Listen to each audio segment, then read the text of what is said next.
Hello y'all and welcome back. We've been looking at the question of divine foreknowledge and free will. If God already knows what you're going to do, how can you be said to do it freely? And we have looked at Boethius' solution, which in short summary is that God observes all moments, past, present, and future, but to observe someone doing something is not the same as to make them do it.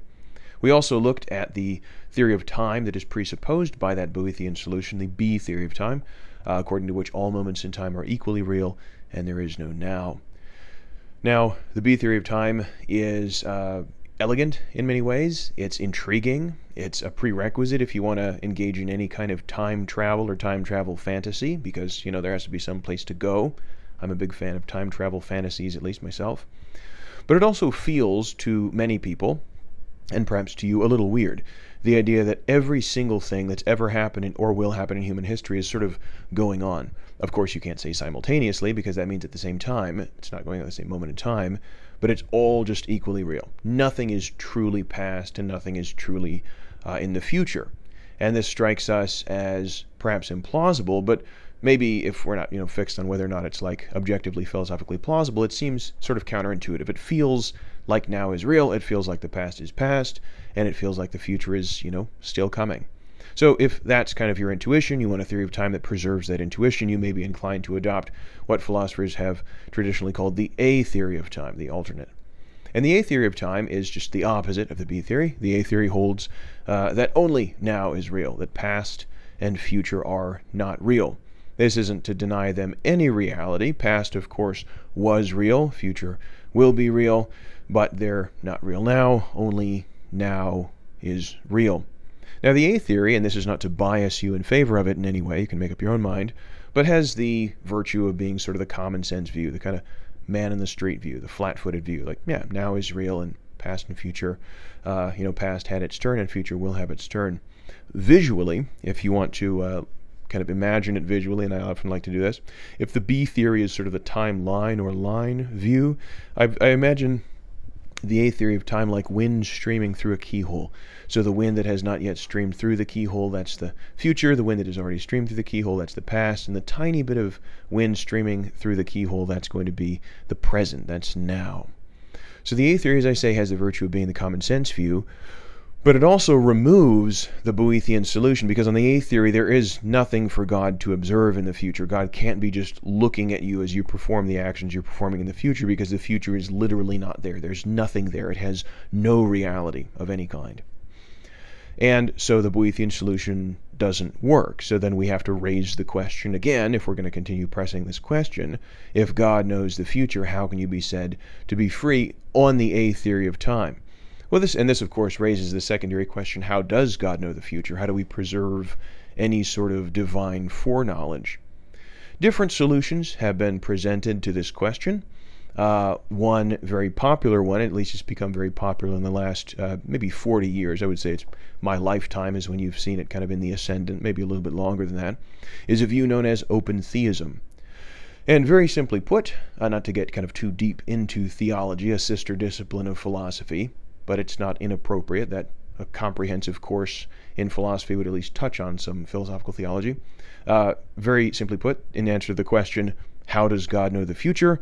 The open theist says he doesn't. The future, strictly speaking, right, is open or undetermined. There are many branching possibilities. None of them is fixed, and God discovers it as it comes, just like you and I do. This is, of course, not a limitation on God's omniscience or his knowing everything, because the future is not a thing. It's not there. Present is, the past was, but the future just has no reality. So God's failure, as it were, to know it is not a limitation on his omniscience. He discovers it as it comes, just like we do. So this view then raises the further question, well, what about people who are inclined to take Scripture seriously? And Scripture is full of predictive prophecy, where God says a thing is going to happen and then it happens. And the open theist has a number of different solutions ready to hand to this problem. So one solution is this. I'll demonstrate this with a little magic. So I'm going to predict the future now with 100% accuracy. So in the future, I, Dan Herrick, will raise a glass bowl full of miniature candy bars. There we go. Got a whole selection there. and lo, just as I foretold, it has come to pass. Now, none of you are impressed by that at all, despite the fact that I did what I said I was going to do, because we all know that to the extent that you can control the future, you can predict it. And of course, the problem with us is we can't control the future very much at all, but the open theist's response is then obvious that God can control the future to a very considerable extent. He's literally all-powerful. So if he says that a tidal wave is going to hit this city or something, I mean, it's a little dark, but let's say if he says that it's going to be a very nice and sunny day, let's say, then that will come to pass because God controls that. Now the question then arises, what about human action? God can't control human action without compromising our freedom in the same way that he might control, say, the weather or seismic events. But of course, God has ways of accurately predicting what we're going to do without directly controlling us. If you know someone really, really well, you know their psychology, their character, their personal history, you can know what they're going to do. You can know how they're going to respond, what they're going to like, what they're not going to like. You can even know the things that they're going to do with, an extremely high degree of accuracy.